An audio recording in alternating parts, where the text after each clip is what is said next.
Students, हम पढ़ रहे हैं चैप्टर सॉलिड स्टेट। अपने लास्ट क्लास में हमने रेडियस रेशियो के बारे में पढ़ा था, ओके। और आज के क्लास में हम पढ़ेंगे about the imperfections in solid, ठीक है। ये जो इम्परफेक्शन इन सॉलिड है, इम्परफेक्शन को हम डिफेक्ट्स इन सॉलिड्स भी कह सकते हैं, ठीक है। और ये तो पता है कि ये जो चैप्टर हम पढ़ रहे हैं सॉलिड स्टेट, इसमें हम मेनली हमारा जो क्रिस्टलाइन सॉलिड है उसी के ऊपर फोकस करते हैं, ठीक है। तो क्रिस्टलाइन सॉलिड में क्या होता है? क्रिस्टलाइन सॉलिड में जो पार्टिकल्स है, एटम्स और मॉलिक्यूल्स और आयंस, वो एक डेफिनेट पैटर्न में उनका अरेंजमेंट है, ठीक है। और डेफिनेट और रेगुलर अरेंजमेंट है, और वो रेगुलर अरेंजमेंट जो है वो रिपीट होता जाता है, ठीक है। तो ये जो तो अगर हम बोलेंगे कि एक आइडियल क्रिस्टल, तो हम आइडियल क्रिस्टल किससे कहेंगे? आइडियल क्रिस्टल हम उसको कहेंगे जहाँ पे जो रिपीटेड रेगुलर अरेंजमेंट रहता है इन ए crystalline solid, okay.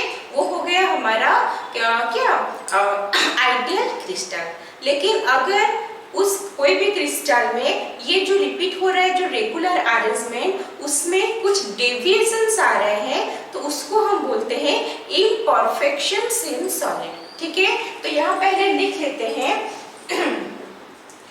A crystal is said to be an ideal crystal if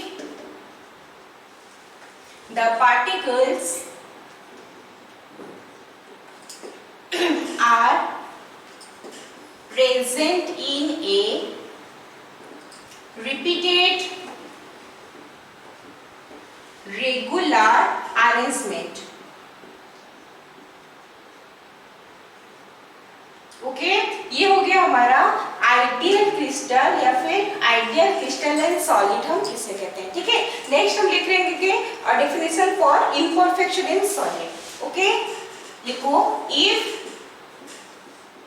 in a crystal particles are not present in its regular or theoretical arrangement,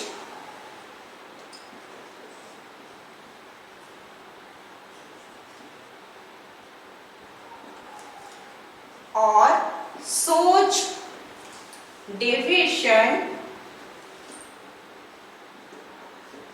from regular arrangement,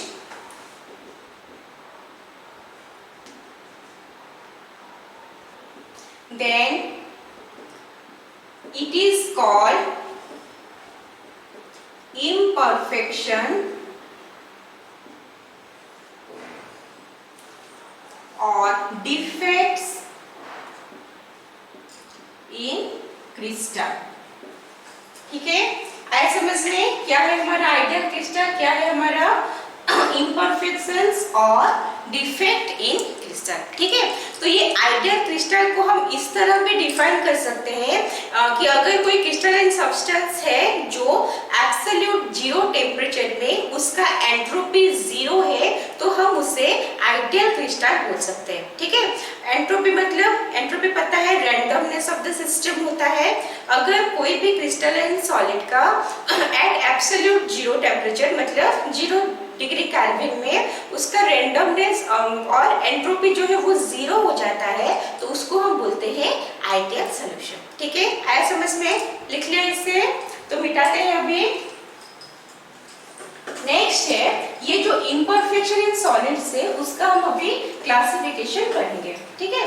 तो ये जो classification है imperfection, उसको हम दो type में classify करते हैं। पहला है हमारा पॉइंट डिफेक्ट और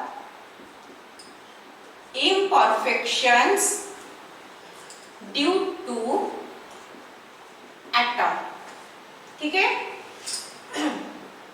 ये हो गया हमारा पहला फर्स्ट पॉइंट। और सेकंड में जो है कैटेगरी वो है हमारा लाइन डिफेक्ट। ठीक है, तो पॉइंट डिफेक्ट एक है लाइन डिफेक्ट। पॉइंट डिफेक्ट क्या है? अगर हमारा जो रेगुलर क्रिस्टलाइन सॉलिड में क्या होता है, रेगुलर अरेंजमेंट रहता है। ठीक है, अगर वो जो रेगुलर अरेंजमेंट वो एक पॉइंट पे डिफर कर रहा है या फिर एक कोई पर्टिकुलर एटम्स जो है उसके ऊपर बेस्ड करके, मतलब जो डेविएशन इन प्रॉपर्टी शो कर रहा है, उसका पोजीशन में डेविएशन शो कर रहा है, तो उसको हम बोलेंगे पॉइंट डिफेक्ट। मतलब ये इम्परफेक्शन अराइज होता है due to the position of the atom. Okay, और ये लाइन डिफेक्ट क्या है? लाइन डिफेक्ट है हमारा कि जो इम्परफेक्शंस और जो हमारा क्या है डिफेक्ट्स है, वो जब अराइज करता है due to a row of particles, तो हम उसे बोलते हैं लाइन डिफेक्ट। ओके, अगर एक पॉइंट में एटम या पार्टिकल का पोजीशन में कुछ चेंजेस हुआ तो वो हो गया हमारा पॉइंट डिफेक्ट। अगर पूरा रो में चेंज हो गया तो हम उसको बोलेंगे लाइन डिफेक्ट। ठीक है, और हम यहाँ पे लाइन डिफेक्ट में के बारे में नहीं पढ़ने वाले हैं। हमारा जो मेन फोकस है वो रहेगा about the point defect. Okay, next जो पॉइंट डिफेक्ट है वो अगेन 3 टाइप में क्लासिफाई होता है। ठीक है, फर्स्ट जो है वो है हमारा stoichiometric defect, second non stoichiometric defect, third impurity defect. Okay, ये हो गया हमारा पॉइंट डिफेक्ट का again 3 categories. Next stoichiometric defect को हम फर्दर और भी क्लासिफाई करते हैं, जिसमें हमारा फर्स्ट पॉइंट है vacancy defect, second interstitial defect, third Schottky defect, fourth Frenkel defect. Okay, next ये था हमारा स्टोचियोमेट्रिक डिफेक्ट का क्लासिफिकेशन। ठीक है, नेक्स्ट देखते हैं नॉन स्टोचियोमेट्रिक डिफेक्ट में। नॉन स्टोचियोमेट्रिक डिफेक्ट को भी हम अगेन 2 टाइप में क्लासिफाई करते हैं। फर्स्ट है मेटल एक्सेस डिफेक्ट, सेकेंड है मेटल डेफिशिएंसी डिफेक्ट। ओके, ये जो मेटल एक्सेस डिफेक्ट है वो फर्दर भी 2 टाइप में क्लासिफाई होता है। ओके, ये है हमारा पहला है एनायनिक डिफेक्ट, सेकेंड है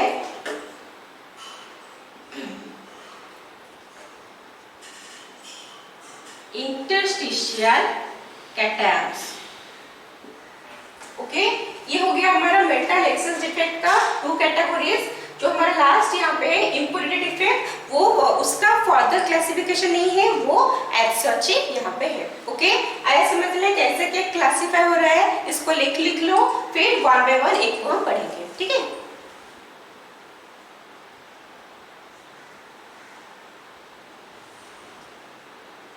हो गया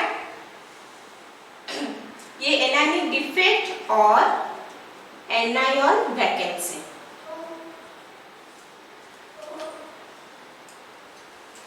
हो गया, मिटाते हैं।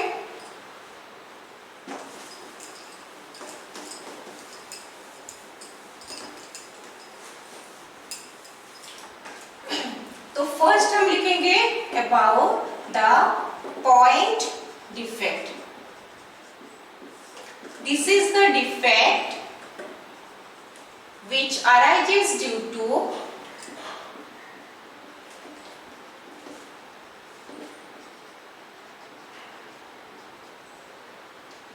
change in position of an atom in a crystal. Crystal, ठीक है। अगर क्रिस्टल में कोई भी एक एटम, जो एटम है उनका पोजीशन में जो चेंजेस आता है उसके वजह से अगर कोई इम्परफेक्शन इन सॉलिड में आता है तो हम उसको बोलते हैं पॉइंट डिफेक्ट, ओके। तो ये जो पॉइंट डिफेक्ट को हमने 3 टाइप में क्लासिफाई किया था, क्या क्या था? Stoichiometric defect, non stoichiometric defect and impurity defect. तो उसके अंडर में हम पहले पढ़ेंगे, फर्स्ट है हमारा, इसको ए लिख लेते हैं, फर्स्ट है स्टोइचियोमेट्रिक डिफेक्ट, ओके। ये स्टोइचियोमेट्रिक डिफेक्ट क्या होता है? अगर कोई इम्परफेक्शन इन सॉलिड में आ रहा है या फिर कोई भी डिफेक्ट है सॉलिड में जो सब्सटेंस का क्या स्टोइचियोमेट्री को डिस्टर्ब नहीं करता है, तो हम उसको बोलेंगे स्टोइचियोमेट्रिक डिफेक्ट, ठीक है। मतलब कुछ पोजीशन में चेंजेस होगा, ये क्या है हमारा लाइन, सॉरी क्या है हमारा पॉइंट डिफेक्ट है। तो पॉइंट डिफेक्ट में क्या होता है? पोजीशन ऑफ द एटम जो है, पोजीशन जो पॉइंट्स है एटम का, वो जब उसमें हमारा क्या है डिफेक्ट है, ठीक है। लेकिन वो जो डिफेक्ट है वो कोई उस कंपाउंड का स्टोइचियोमेट्री को डिस्टर्ब नहीं करना चाहिए, ठीक है। अगर वो स्टोइचियोमेट्री को डिस्टर्ब नहीं कर रहा है तो हम उससे क्या बोलेंगे? स्टोइचियोमेट्रिक डिफेक्ट, ओके। तो यहाँ लिख लेते हैं the defect, the point defect which do not disturb the stoichiometry of a compound is called stoichiometric defect, okay, हो गया। नेक्स्ट है ये स्टोइचियोमेट्री जो लिखे हैं, do not disturb the stoichiometry of A compound. ये स्टोइचियोमेट्री ऑफ ए कंपाउंड का meaning क्या है, ठीक है। स्टोइचियोमेट्री ऑफ ए कंपाउंड का मीनिंग वो है कि थियोरेटिकली जो हमारा आयंस है, कैटायंस और एनायंस है, उनका जो रेशियो है, ठीक है, वो रेशियो अगर मेंटेन होता है हमारा क्या जो स्ट्रक्चर में, तो हम उसको बोलेंगे स्टोइचियोमेट्री ऑफ दैट कंपाउंड, ठीक है। हो गया। तो ये था हमारा स्टोइचियोमेट्रिक डिफेक्ट। नेक्स्ट, हाँ अभी हम देखने वाले हैं कि ये जो स्टोइचियोमेट्रिक डिफेक्ट हम जो पढ़े हैं अभी कि स्टोइचियोमेट्री डिस्टर्ब नहीं होना चाहिए, तो इसके अंडर में जो जो कैटेगरीज है वहाँ पे क्या क्या हो रहा है, कैटायंस और एनायन का पोजीशन में क्या हो रहा है या फिर एटम का पोजीशन में क्या हो रहा है, जिससे उसका जो केमिकल फॉर्म, जो मॉलिक्यूलर फॉर्मूला है वो डिस्टर्ब नहीं हो रहा है, ठीक है। तो देखते हैं कहाँ पे क्या क्या हो रहा है। तो स्टोइचियोमेट्रिक डिफेक्ट में हमने क्या पढ़ा था? 4 कैटेगरीज पढ़ा था, जिसका फर्स्ट कैटेगरी था vacancy defect, okay. Vacancy defect मतलब क्या होगा? नाम से कुछ पता चल रहा है, मतलब वहाँ पे कोई एक जगह होगा, एक जगह या उससे ज्यादा भी हो सकते हैं, वहाँ पे ऐसे पॉइंट्स होंगे, ऐसे स्पेसेस होंगे जहाँ पे वैकेंसी होगा, ठीक है। जैसे मान लो यहाँ पे रेगुलर अरेंजमेंट है एटम्स का, ओके। ऐसे हम यहाँ पे एक स्ट्रक्चर ले जा रहे हैं, यहाँ पे हम एटम्स प्लेस कर रहे हैं, ओके।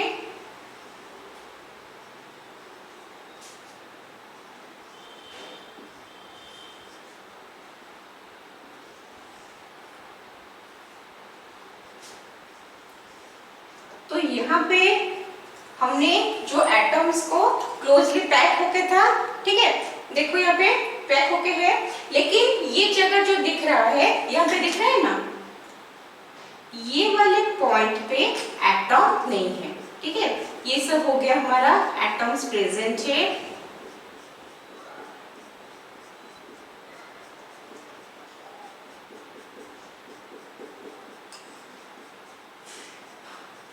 ओके, हो गया। और ये वाला जो बीच का एक जगह है, वहां पे वो एक पॉइंट है, वो ये एक लैटाइस पॉइंट है, वहां पे एटम रहना चाहिए, ठीक है, लेकिन वो जो जगह है वो खाली है, ओके। तो उसको हम बोलते हैं वैकेंसी डिफेक्ट, मतलब वो जगह जो है वो वैकेंट है, ठीक है। तो ये जो वैकेंसी डिफेक्ट है इससे यहाँ पे लिख लेते हैं, this defect arises due to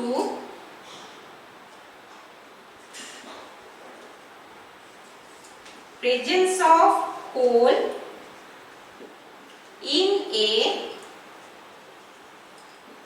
crystalline solid। ठीक है, यहाँ पे क्योंकि एटम मिसिंग है तो यहाँ पे क्या है, यहाँ पे एक होल है जिसको हम बोल रहे हैं वैकेंसी डिफेक्ट।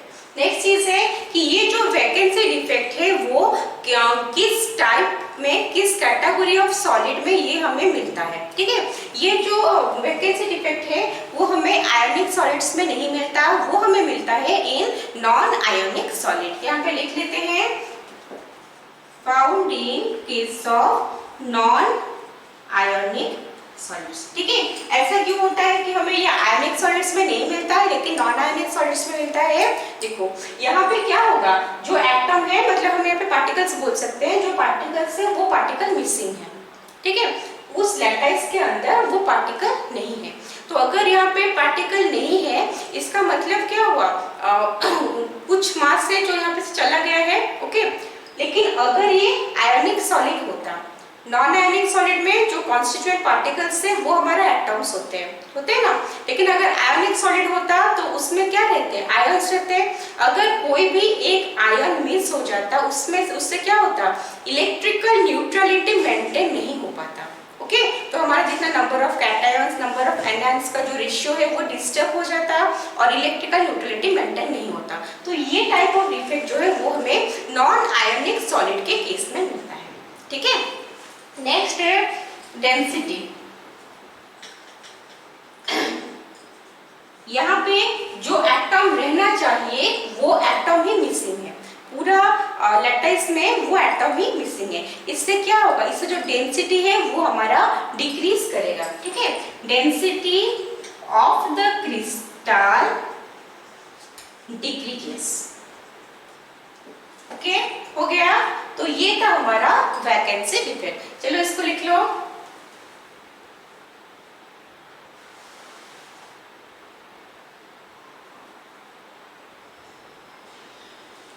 ओके, नेक्स्ट जो हमारा नेक्स्ट डिफेक्ट था वो है इंटरस्टिशियल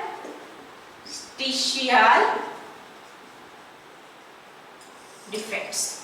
ओके, ये इंटरस्टिशियल डिफेक्ट में क्या होता है, यहाँ पे हम एक लेटाइस ले रहे हैं,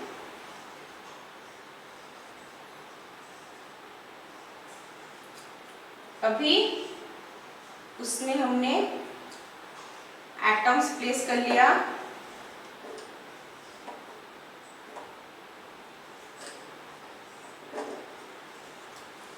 ठीक है, ये यहाँ पे क्या होता है, यहाँ पे जो इंटरस्टिशियल साइट होता है जहाँ पे एटम प्रेजेंट है वो तो पैकिंग बनाता है। ठीक है, बाकी उसको छोड़ के जहाँ पे है, यहाँ पे वो जगह पे भी, ये थोड़ा बड़ा हो गया, थोड़ा छोटा छोटा कर देते हैं।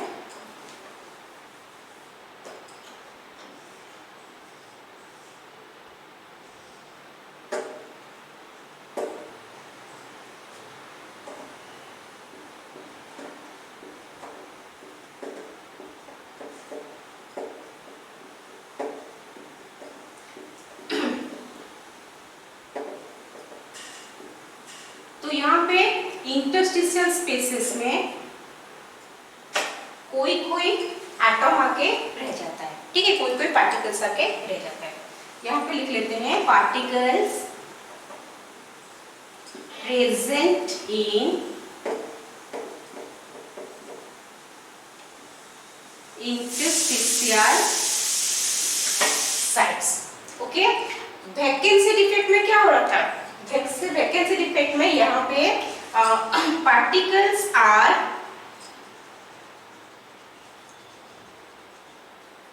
और लिख लेते हैं, some lattice points are vacant। यहाँ पे कुछ लैटाइस पॉइंट जो है वो वैकेंट ले रहा था, लेकिन यहाँ पे सारे लैक्टाइज बॉन्ड जो है वो फिलअप है, ठीक है। जहाँ पे जिस एटम को, जिस पार्टिकल को जहाँ रहना है वो अपने पोजीशन में है, बट इन एडिशन क्या हो रहा है, इन एडिशन जो एक्स्ट्रा एटम्स है वो इंटरस्टिशियल स्पेसेस में आके रह गए हैं। ओके, तो यहाँ पे क्या लिखेंगे, this defect arises due to presence of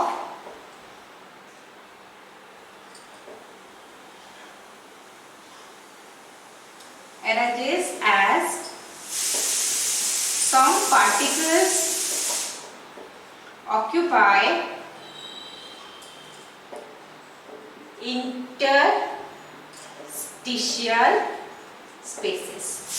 okay, next चीज है हमारा, ये कौन से कैटेगरी के सॉलिड में हमें मिलता है। ओके, देखो यहाँ पे क्योंकि मिक्स हो रहा था, अगर मिक्स हो जाएगा आयनिक सॉलिड के केस में तो हमारा जो इलेक्ट्रिकल न्यूट्रलिटी है वो मेंटेन नहीं होता, ठीक है। लेकिन इस केस में भी वही सेम चीज होता है, अगर जितना नंबर ऑफ एटम रहना चाहिए उस लैटिस के अंदर उससे ज्यादा एटम आके रह जा रहे हैं इंटरस्टिशियल स्पेसेस में, तो इससे भी अगर वो आयन होता तो इससे भी हमारा इलेक्ट्रिकल न्यूट्रलिटी मेंटेन नहीं हो पाता, ठीक है। तो ये जो केस है, ये इंटरस्टिशियल डिफेक्ट वो भी हमारा कहाँ पे ऑब्जर्व हो रहा है, it is also found in case of non ionic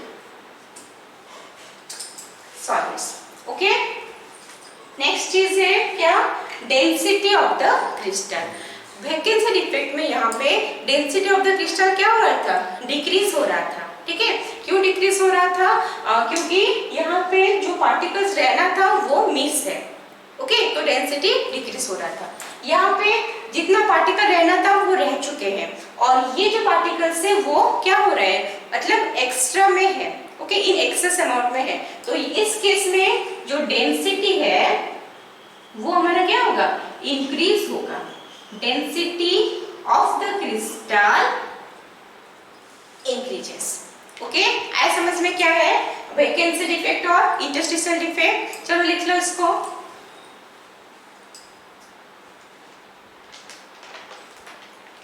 हो गया,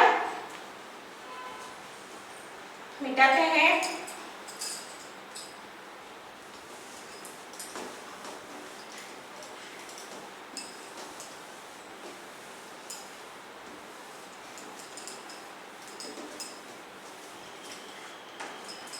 जो नेक्स्ट टाइप ऑफ डिफेक्ट है वो है हमारा Schottky defect.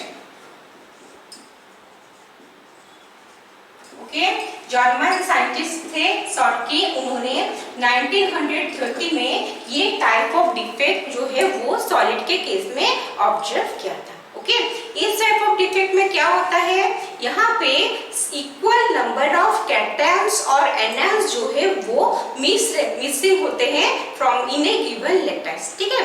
Number of cation और एनायन जो है वो इक्वल होना चाहिए और वो इक्वल नंबर में मिस है। इससे क्या होता है, इससे हमारा इलेक्ट्रिकल न्यूट्रलिटी जो है वो मेंटेन रहता है। फाइनली तो सॉलिड को क्या होना है, इलेक्ट्रिकली न्यूट्रल होना है, ठीक है। तो यहाँ पे लिखते हैं this defect arises due to missing of equal number of cations and anions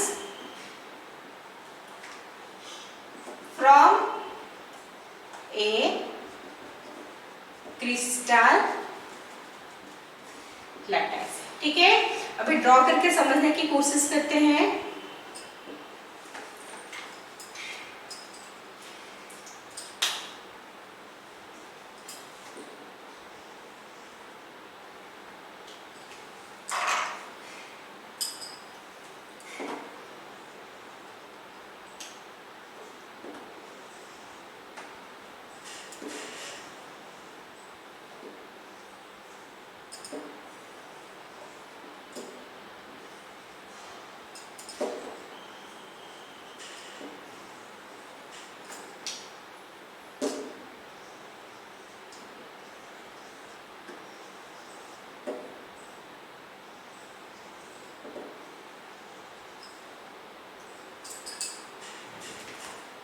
हो गया।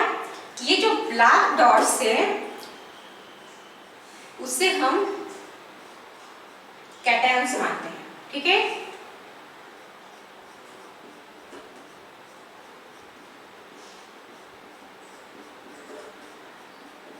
और ये जो रेड डॉट्स है वो हमारे एनायंस है।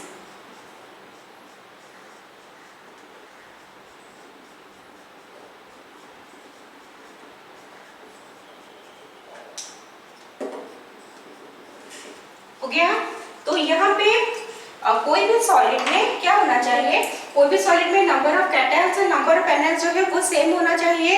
यहाँ पे भी सेम है। और यहाँ पे जो आयंस मिसिंग है, एक इस पार्ट में जो हम शो कर रहे हैं यहाँ पे एक कैटायन मिसिंग है, एक एनायन मिसिंग है, ठीक है। तो एक से ज्यादा भी हो सकता है, लेकिन जितना भी मिसिंग होगा वो number of cation anion should be same. Okay, तो ये जो जगह है वो है क्या, ये हमारा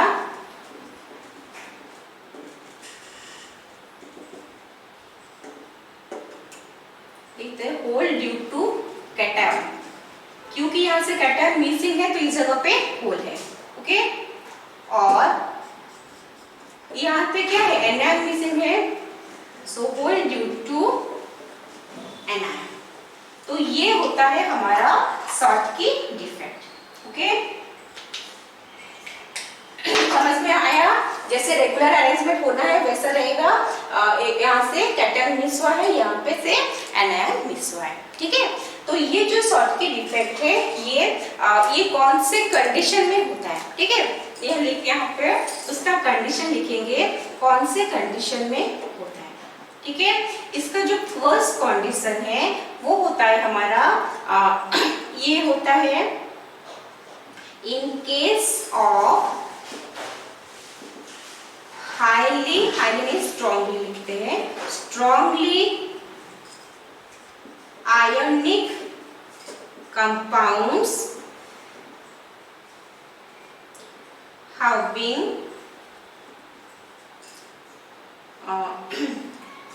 high coordination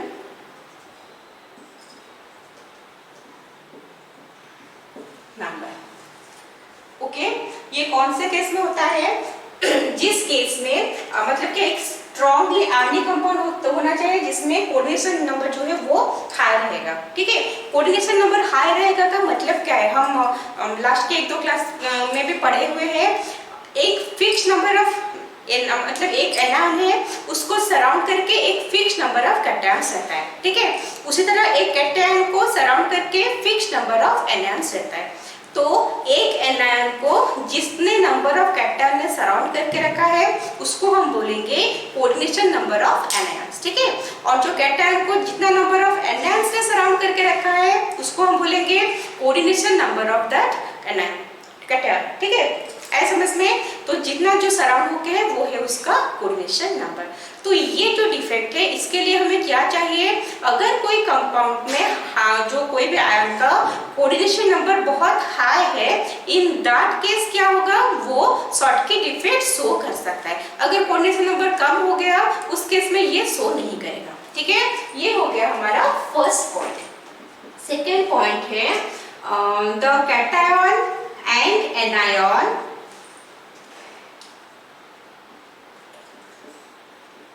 should be of identical size। Okay, तो यहाँ पे जो कैटायन और एनायन है वो आइडेंटिकल साइज का होना चाहिए। अगर साइज में डिफरेंस रहता है तो भी ये सॉर्ट की डिफेक्ट शो नहीं करता। तो इसके लिए हमारा क्या है, सिर्फ 2 ही कंडीशन है। पहला कंडीशन क्या हुआ, strong ionic compound जिसमें coordination number should be high, and second the size of the anion and cation should be what, they should be identical in size। Okay, हो गया। तो ये था हमारा कंडीशन फॉर क्या, सॉर्ट की डिफेक्ट। ओके, लिख लो इसको।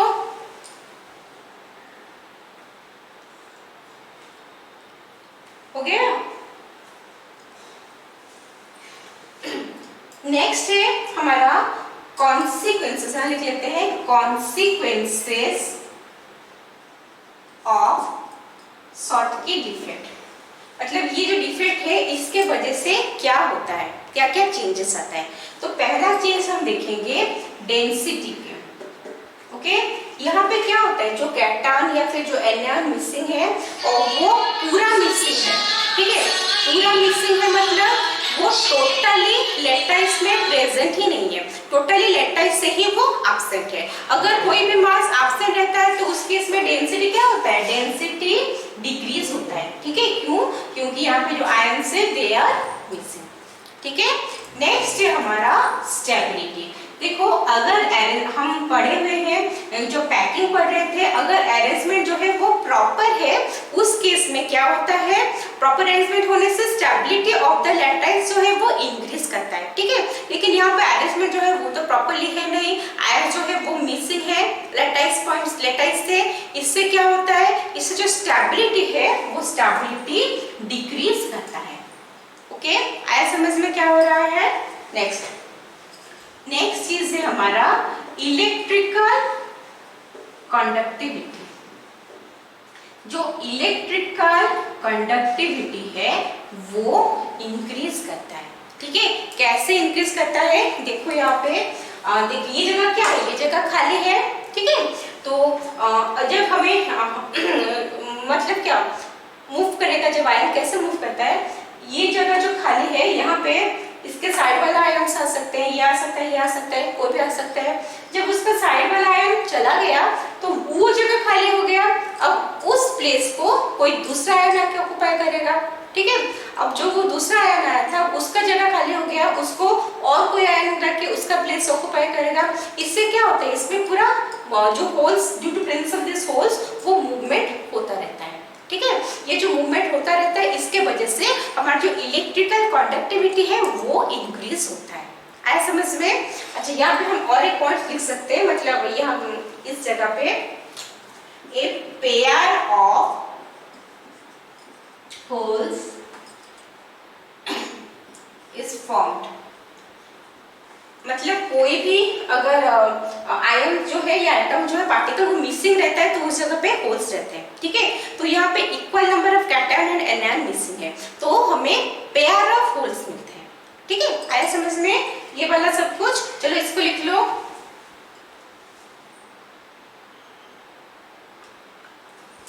हो गया। नेक्स्ट, अच्छा इसका एग्जाम्पल लिखो। एग्जाम्पल यहाँ पे क्या है, NaCl, caesium chloride, KCl, KBr etcetera, ये सारे कंपाउंड जो है इनमें शॉर्टकट इफेक्ट जो है वो ऑब्जर्व होता है, ठीक है। ओके, मिटाते हैं अभी।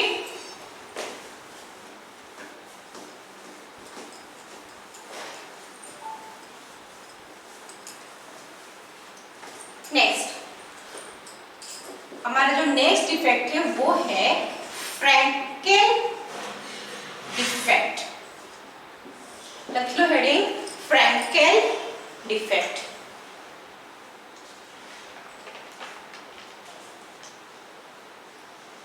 हो गया। ये जो फ्रैंकेल डिफेक्ट है वो एक रशियन साइंटिस्ट थे फ्रैंकेल, उन्होंने डिस्कवर किया था इन 1926, ठीक है। तो ये फ्रैंकेल डिफेक्ट में क्या होता है, अच्छा शॉर्टकट डिफेक्ट में क्या था, equal numbers of cations and anions are missing from a given lattice. Lattice में से कैटायंस और एनायंस मिसिंग थे। फ्रैंकेल डिफेक्ट में भी कैटायंस और एनायंस मिसिंग रहते हैं, ठीक है। कहाँ से मिसिंग रहते हैं, उनका जो पॉइंट्स है, जो लैक्टाइस पॉइंट्स है, जहाँ पे उनको रहना चाहिए उस जगह से वो मिसिंग रहते हैं, ठीक है। लेकिन वो लैक्टाइस में प्रेजेंट रहते हैं, वो जगह से लैक्टाइस पॉइंट से मिसिंग रहते हैं, मतलब अपने ओरिजिनल जो प्लेस होना चाहिए वहां से मिसिंग रहते हैं। तो फिर कहाँ प्रेजेंट रहेंगे, ऑफ कोर्स, और कहाँ पे खाली जगह है, जहाँ पे इंटरस्टिशियल स्पेसेस है, ठीक है। तो वो अपने नॉर्मल प्लेसेस से जाके इंटरस्टिशियल स्पेसेस में रहते हैं, ओके।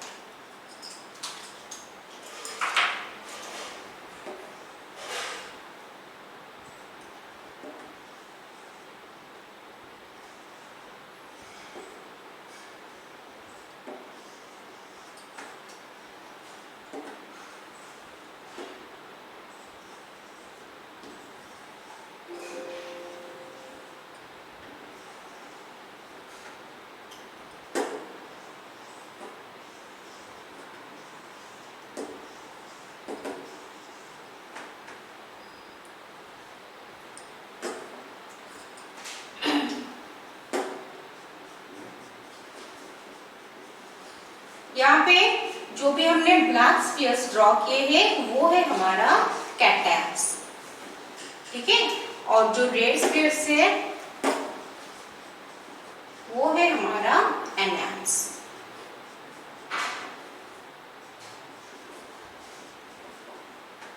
हो गया?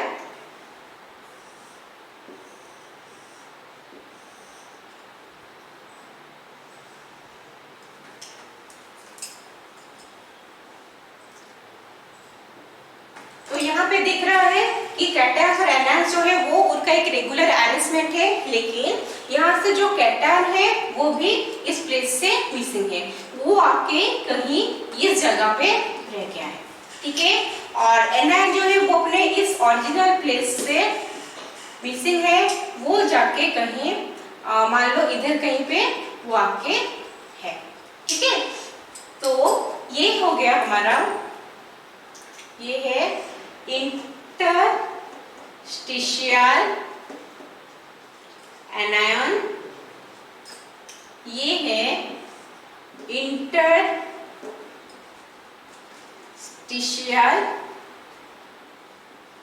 कैटायन, ठीक है। नेक्स्ट ये है हमारा, ये जगह लिख लेते हैं, वैकेंसी ड्यू टू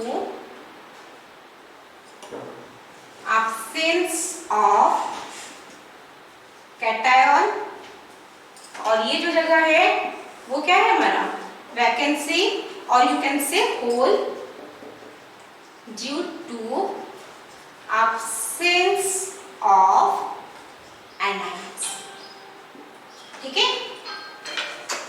आया समझ में? यहाँ पे क्या हो रहा है, अपने ओरिजिनल लैटिस पॉइंट से वो मिसिंग है, और कहाँ पे प्रेजेंट है, कोई भी इंटरस्टिशियल स्पेसेस में वो प्रेजेंट है, ठीक है। लिख लेते हैं, this defect arises due to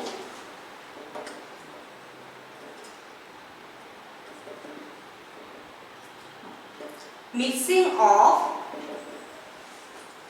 ions from their lattice points and presence in interstitial spaces in a crystal lattice, okay. तो ये हो गया हमारा फ्रैंकल डिफेक्ट, ठीक है।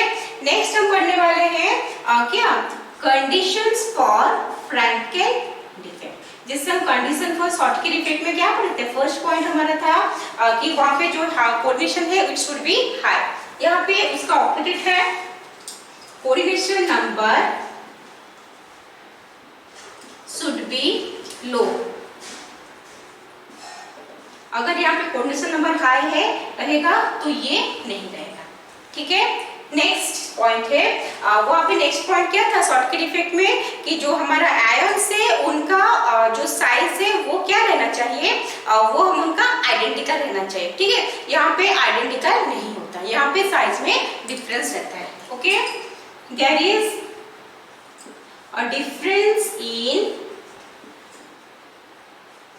Size between the ions, okay।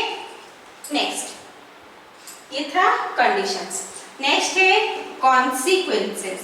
वहां पे कॉन्सिक्वेंसेस में क्या पढ़े थे, फर्स्ट में पढ़े थे देखो डेंसिटी। यहाँ पे डेंसिटी क्या होगा, शॉर्टकी डिफेक्ट में जो आयंस थे वो लैटिस से ही मिसिंग थे, क्योंकि मास कुछ मिसिंग था इसलिए डेंसिटी डिक्रीज हो रहा था। यहाँ पे मिसिंग है पर लैटिस पॉइंट से मिसिंग है, अपना ओरिजिनल पोजीशन से मिसिंग है, बट उसी लैटिस पॉइंट के इंटरस्टिशियल स्पेसेस में वो प्रेजेंट है, ठीक है। इससे क्या होगा, इससे हमारा जो डेंसिटी है वो कुछ भी चेंज नहीं होगा, क्योंकि सारा मास तो लैटिस के अंदर ही है, ठीक है। Density remains on changed. Number two क्या था, स्टेबिलिटी। देखो अगर हम तो पढ़े हुए हैं कि अगर हमारा अरेंजमेंट जो है वो रेगुलर है, ठीक है, उस केस में स्टेबिलिटी ऑफ द क्रिस्टल जो है वो इंक्रीज करता है। मतलब स्टेबिलिटी के लिए ही जो पार्टिकल्स है वो अपने आप को उसी तरह अरेंज करते हैं, ठीक है। लेकिन यहाँ पे स्टेबिलिटी, यहाँ पे जो अरेंजमेंट है वो तो डिस्टर्ब है। अगर अरेंजमेंट डिस्टर्ब हुआ तो उस केस में स्टेबिलिटी क्या होगा, स्टेबिलिटी ऑफ द क्रिस्टल वो डिक्रीज करेगा, ठीक है। Stability of crystal decreases. Next point था इलेक्ट्रिकल कंडक्टिविटी। ओके, ये इलेक्ट्रिकल कंडक्टिविटी का क्या होगा, अगर नॉर्मल पोजीशन में होना हर कोई रहेगा तो उनको आयंस को पोजीशन चेंज करने में प्रॉब्लम होगा। लेकिन यहाँ पे क्योंकि वो अपने नॉर्मल पोजीशन छोड़ के इंटरस्टिशियल स्पेसेस में प्रेजेंट है, इसलिए क्या हो रहा है, इसलिए वहाँ पे होल्स है। अगर होल्स मिल रहा है तो वहाँ पे दूसरा आयन आके उस प्लेस को ऑक्यूपाई करेगा, वो दूसरा आयन की जगह पे तीसरा आयन आ जाएगा, तीसरा की जगह पे चौथा, ऐसे वो प्रोसेस कंटिन्यू होता रहेगा। मतलब आयंस जो है वो मूव करते रहेंगे, ठीक है। इससे क्या होगा, इससे जो हमारा इलेक्ट्रिकल कंडक्टिविटी है वो इंक्रीज करेगा, ठीक है। नेक्स्ट है dielectric constant of the solid increases, ठीक है। यहाँ पे अरेंजमेंट क्योंकि डिस्टर्ब हो गया, इससे क्या होगा, इससे डाइपोल में भी वो भी डिस्टर्ब हो गया, तो डाइलेक्ट्रिक कांस्टेंट जो है वो हमारा क्या होता है, वो सॉलिड्स में वो इंक्रीज करता है, ठीक है।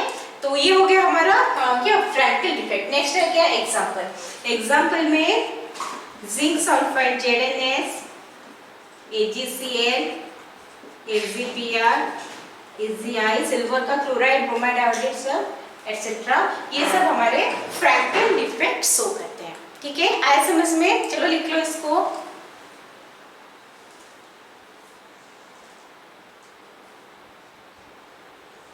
हो गया,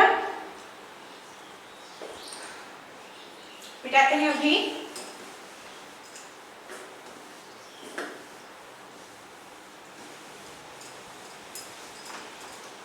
नेक्स्ट हम पढ़ेंगे अभी शॉटकी डिफेक्ट और फ्रैंकल डिफेक्ट के बीच में डिफरेंस क्या क्या है। सारा चीज तो हमने पढ़ लिया है, ठीक है। अभी डिफरेंस देखेंगे। डिफरेंस में फर्स्ट पार्ट में क्या है कि ये डिफेक्ट क्यों अराइज करता है, ठीक है। क्यों अराइज करता है, here the particles the equal number of cations and anions are missing from the lattice, ठीक है। यहाँ में क्या होता है, पूरा लैटिस से ही वो मिसिंग रहते हैं। फ्रैंकल डिफेक्ट में क्या होता है, यहाँ पे ions are missing from lattice point but are present in interstitial spaces of the lattice, ठीक है। ये हो गया हमारा first point. Next second point क्या है, शॉटकी डिफेक्ट में यहाँ पे जो डेंसिटी है वो डिक्रीज करता है। पढ़ लिया हमने, density of the crystal decreases. क्यों डिक्रीज करता है, क्योंकि जो आयन से कुछ मास है वो मिसिंग है। नेक्स्ट फ्रैंकल डिफेक्ट में क्या होता है, डेंसिटी जो है वो रिमेन्स अनचेंज्ड। क्यों, क्योंकि कुछ भी लैटाइस से मिसिंग नहीं है, पोजीशन से वो मिसिंग है लेकिन लैटाइस से मिसिंग नहीं है। नेक्स्ट क्या है, coordination number should be high. यहाँ पे कोऑर्डिनेशन नंबर क्या होना चाहिए, it should be low, okay. Next है size of cations and anions should be identical identical, यहाँ पे is not identical. Okay, next हम क्या पढ़ेंगे? ये हो गया हमारा सारा चीज हो गया। इलेक्ट्रिकल कंडक्टिविटी वो तो दोनों ही के केस में इंक्रीज करता है, और जो स्टेबिलिटी ऑफ लैटिस है वो दोनों के केस में डिक्रीज करता है ना। नेक्स्ट जो हमारा रह गया वो है कि dielectric constant remains unchanged। यहाँ पे क्या होता है? डाइलेक्ट्रिक कांस्टेंट का वैल्यू इट इंक्रीजेस। तो ये हो गया हमारा difference between Schottky defect and Frenkel defect. चलो लिख लो इसको।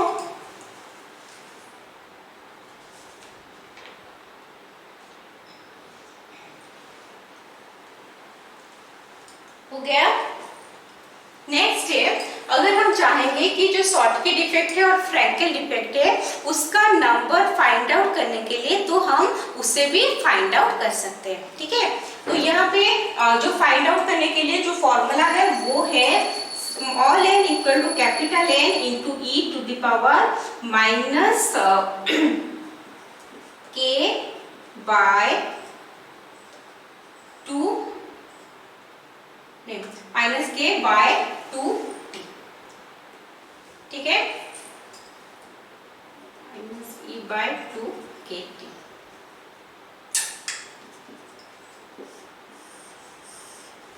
ठीक है, यहाँ पे n क्या है? यहाँ पे n है नंबर ऑफ क्या शॉटकी डिफेक्ट। ठीक है, कैपिटल N क्या है? Number of ions. Next capital E क्या है? Energy required to create this defect. इस डिफेक्ट को क्रिएट करने के लिए हमें जितना एनर्जी चाहिए वो होता है कैपिटल E। T है एब्सोल्यूट टेम्परेचर। ठीक है, मतलब केल्विन में जोड़ता है। और E तो पता है लॉगरिथमिक बेस से। K है बोल्ट्जमैन कांस्टेंट, तो पढ़े हुए हो। ठीक है, वो क्या होता है? R bye H0।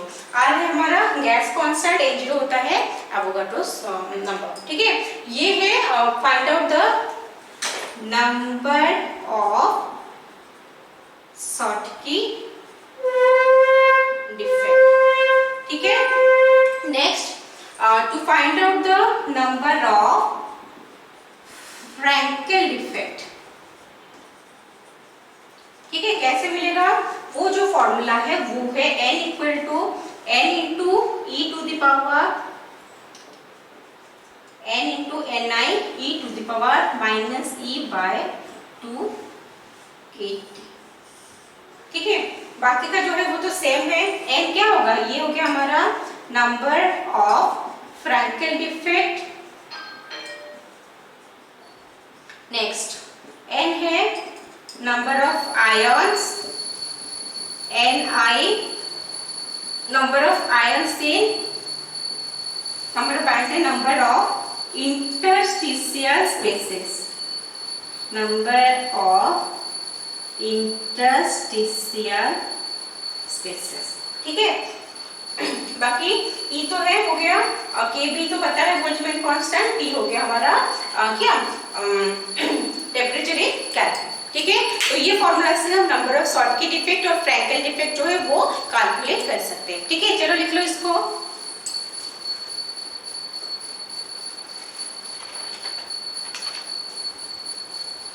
ओके, तो आज का क्लास ये खत्म करते हैं। अपने नेक्स्ट क्लास में हम यही डिफेक्ट जो है उसको कंटिन्यू करेंगे, क्योंकि अभी हमारा सिर्फ स्टोइचियोमेट्रिक डिफेक्ट जो है वो कंप्लीट हुआ है। आगे नॉन स्टोइचियोमेट्रिक डिफेक्ट और हमारा जो इम्प्योरिटी डिफेक्ट है वो सब हमें कट करना है। ठीक है, जो हम नेक्स्ट क्लास करेंगे। ठीक है, ओके।